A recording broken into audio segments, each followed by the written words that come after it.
Hey, sweet friends, Miss Hendry here. All right, so we're going to go over our last lesson in the creation story, Genesis 1 through 13. Let's remember our memory verse, Psalm 139:14.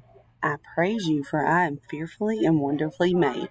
Wonderful are your works. My soul knows it very well. Don't forget to continue to learn that and to continue to practice. All right, let's review. Remember, in the beginning it was dark, it was formless and empty. And so God looked down and said, let's create a world. On day 1, God spoke and said, let there be light. And he called the light day and the darkness night. On day 2, God said, let's divide the water from the sky and let's create the air that we breathe. And so God made the water and the sky and he divided it. On day 3, God said, let's cause the dry ground to spring up from the water. And then he caused trees and plants to grow over the top of it.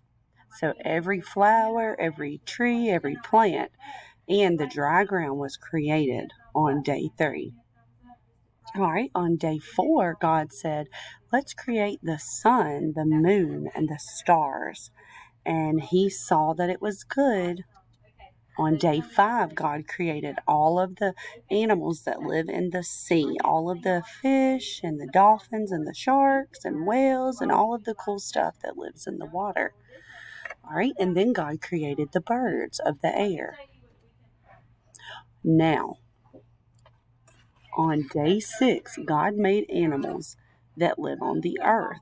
He made the tall giraffe and the tiny mouse. He made dogs, cats, lions, bears, monkeys, dinosaurs, horses, and more. All the little tiny creeping animals, even down to the little bitty ant. On day 6, God also created someone very special. God made man different from the animals. God made man able to choose right from wrong. How did God make the first man? God took some dust from the ground and shaped it like a man. Then God breathed into the man the breath of life, and man began to breathe. God also made a wife for Adam. He made her as a helper for him. He made her out of the rib of his side, and he breathed life into her. And in 6 days, God created all of the world. He created all the growing things and all the animals, and he created man. Everything God made was good, so he ended his work. And then last, but definitely not least, let me pull this up. On day 7, God rested. Was God tired? No, he rested to show that his work was finished. He also gave us an example to follow, how that sometimes we need to rest from our work too. Could anyone else have made the things God made? No, only God could make something out of nothing because he has all the power. Let's thank him for the beautiful world that he made. Bye, guys.